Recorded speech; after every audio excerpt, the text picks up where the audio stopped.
there is only one solution, General Shankar Prasad. I know I may be sounding a bit emotional, but General Shankar Prasad, there is only एक ही रास्ता है sir.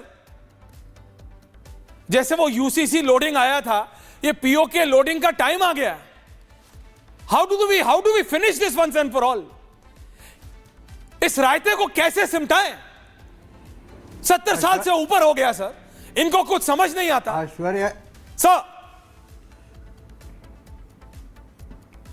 आश्चर्य है, ये बड़े दुख की बात है और बड़े दुख के साथ मैं कह रहा हूं आपसे आज कि ये जो समय आया है, ये एक बहुत खतरनाक और बड़ा डेंजरस समय पाकिस्तान ने क्रिएट कर दिया है. देखिए, अभी पिछले कुछ ही दिन हुए, मुश्किल से शायद हफ्ता भर भी नहीं हुआ होगा, आपने Pakistan army chief general Munir को सुना होगा. वो काफी हद तक टेलीविजन में सब जगह कवर हुआ है और उन्होंने दोबारा कश्मीर का इशू रेज कर दिया है कि कश्मीर इज द जैकुलर वेन, यानी हमारी गर्दन उनके हाथ में है. इससे मुझे लग रहा था, पिछले हफ्ते से लग रहा था कि कुछ ना कुछ साजिश बन रही है जनरल मुनीर की तरफ से, आईएसआई की तरफ से, आतंकियों की तरफ से, जैश ए मोहम्मद की तरफ से, लश्कर की तरफ से, कि कुछ ना कुछ आतंकवादी हरकत कश्मीर के अंदर की जाए, जहां पर इलेक्शन बड़े आराम से हो गए, जहां पर बड़ा भारी टूरिज्म चल रहा है. अभी रिसेंटली आपने देखा ट्यूलिप गार्डन्स में किस तरह से लोग गए. वहां पे आपने कई तरीके से देखा कि एक हमारे मित्र जो हैं वो पूछते हैं कि क्या कश्मीर सेफ है, हम जा सकते हैं, तो हम कहते हैं कश्मीर सेफ हो गया है, इलेक्शन आराम से हो गए. लेकिन ये पाकिस्तान जो है उसकी इंटरनल प्रॉब्लम इतनी खतरनाक है, उनको खुद नहीं पता कि आर्मी चीफ रूल कर रहे हैं कि पॉलिटिशियन रूल कर रहा है. असलियत यही है कि उनके यहां आर्मी का चीफ ही रूल करता है और वही हर एक चीज डिक्टेट करता है. उसको जब ये लगा कि उसकी अहमियत, उसकी इंपॉर्टेंस कुछ हद तक कम होने लगी है, तो उसने दोबारा ये कश्मीर का इश्यू शुरू कर दिया. साथ साथ आपने एक और स्टेटमेंट देखा होगा पिछले 4-5 दिनों में, हमारे रक्षा मंत्री ने भी एक बड़ा अच्छा बयान दिया था और वो ट्रू बयान दिया था कि Pakistan occupies Kashmir is soon going to be part of India. वो लोग वहां नहीं रह सकते, वो लोग वहां परेशान हैं. वो जिस तरीके से देख रहे हैं कि भारत के कश्मीर में, भारत में किस तरीके से तरक्की हो रही है, किस तरीके से कम्युनिकेशन बढ़ रहा है, किस तरीके से इकोनॉमिक सिचुएशन बढ़ रही है, किस तरीके से सब नॉर्मलसी हो रही है, वो उनको खल रही है. तो ये सब हरकतें देखते हुए मुझे कई दिन से आशंका हो रही थी कि कोई ऐसा ना हो कि कोई हरकत हो जाए. अब ये बात रही कि इसका जवाब तो ऐश्वर्य देना ही पड़ेगा. इसके तो दो सवाल हो ही नहीं सकते.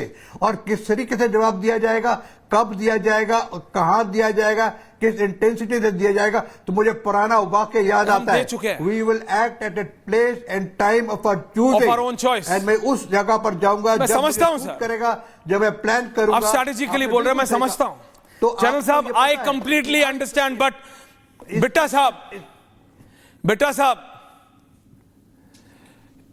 साहब 99% टाइम्स इनको रोक लें. एक बार ये पाकिस्तानी भेड़िए एक बार सक्सेसफुल हो जाते हैं, ये कायर, तो ऐसा लगता है कि सब किए कराए पे पानी फिर गया. बेटा साहब, हुण टाइम आ गया दर जी, इन्हां दा कुछ करना पैना है वंस एंड फॉर ऑल. इन्हां दा परमानेंट इलाज करना पैना, नहीं तो होना नहीं. ये बैंडेड लगा लगा के चलता नहीं, ये सारे किए कराए पर पानी फेर देते हैं. आप बताइए ना, वो कर्नाटका का वो परिवार, गुजरात का वो परिवार, उड़ीसा दी वो फैमिली ਜਿਹੜੇ हिंदुस्तान दे विच गए सी, हिंदुस्तानी हिंदुस्तान दे विच नहीं घूम सकता इन्हां दे करके. बेटा साहब, करना पैना है, कुछ नहीं करना पैना. एक मिनट होल्ड की जी, होल्ड की. हेलो बेटा साहब, can you hear me now? एक मिनट, एक मिनट. कोई बात नहीं, I will come back to you. Can I go to major Toor? आ गई आवाज, आ रही आवाज? बोलिए जी. बेटा साहब, मैं यही कह रहे सी, ये कब तक चलूगा था? ये बैंडेड ला ला के कितना तक चलूगा? देखो, ये बीटाडिन नाल ये नासूर नहीं धुलना, ये पीओके लेना पड़ा. हिंदुस्तानी हिंदुस्तान दे विच नहीं घूम सकता. देखो, मैं आपको एक बात बिल्कुल स्पष्ट कह दूं जी. आपने पीओ का बात छेड़ ली, इसको निपटाना. देखो, जो पहली तो ये घटना बड़ी दुर्भाग्य है. और पाकिस्तान ने ये उस वक्त आईएसआई ने हरकत की जब नरेंद्र मोदी जी बाहर सऊदी अरेबिया डेलिबरेट है, ठीक है.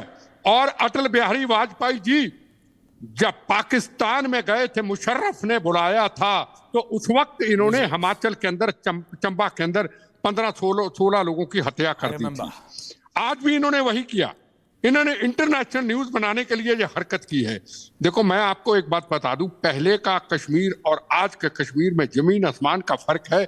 और पाकिस्तान ये हरकत कहीं ना कहीं करता रहेगा और हम लोगों को सबको सचेत रहने की जरूरत है। और पाक को ये बिल्कुल स्पष्ट हम कह देना चाहते हैं, जो हरकत उसने की है कश्मीर के मुद्दे के ऊपर की है, ये पाक तेरा ख्वाब एक नजारा ही रहेगा। तू किस्मत का मारा है, मारा ही रहेगा। तेरे हर सवाल का जवाब करारा ही रहेगा। कश्मीर हमारा है, हमारा है, और पीओके भी हमारा है और हमारा ही रहेगा। ये आज पाकिस्तान को बता देना चाहते हैं और पाकिस्तान को ये 10 दिन के अंदर अंदर इसका जवाब मिलेगा। बेटा साहब, वो किस्मत का मारा है, वो हारा है, उसको जवाब करारा मिलेगा, बिल्कुल मिलेगा। करारे से भी बड़ा कोई शब्द होता हो वो मिलेगा। लेकिन बेटा साहब, मेरे को बताइए ना, जी, हमारे हिंदुस्तानी, जी, ओ गुजरात का परिवार, ओ कर्नाटका का परिवार, ओ उड़ीसा का परिवार, तमिलनाडु का परिवार, हिंदुस्तानी हिंदुस्तान में अगर शांति से नहीं, अब उनको सिर्फ एक बार लगता है।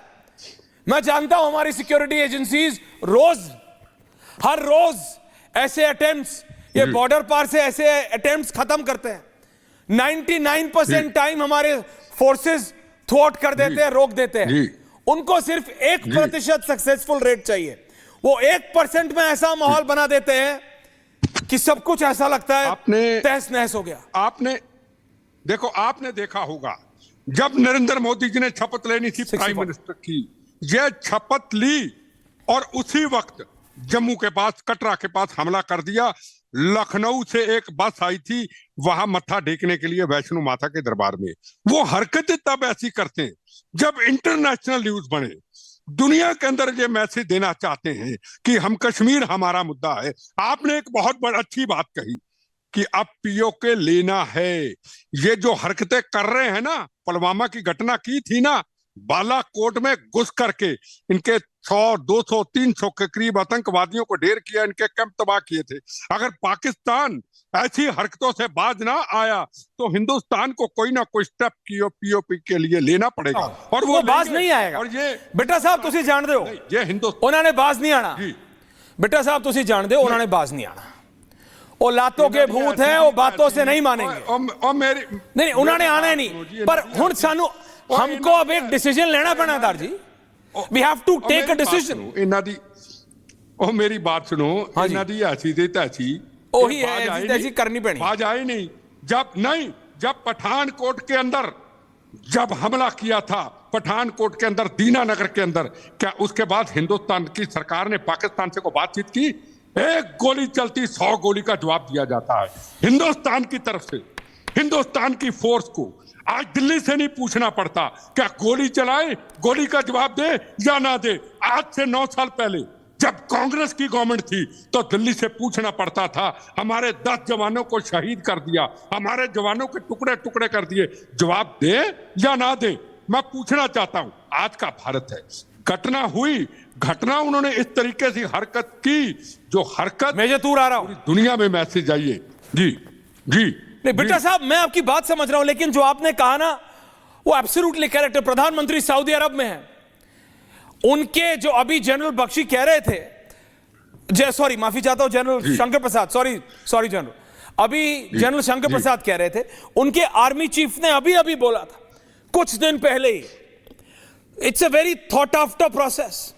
American vice president is in the country, अमेरिकी उपराष्ट्रपति देश में है, हमारे प्रधानमंत्री सऊदी अरब में है। ये बहुत सोच समझ के किया हुआ है। इनको जितना मर्जी समझाने की कोशिश कर लो पाकिस्तानियों को, ये नहीं समझते। जो गधे बेच के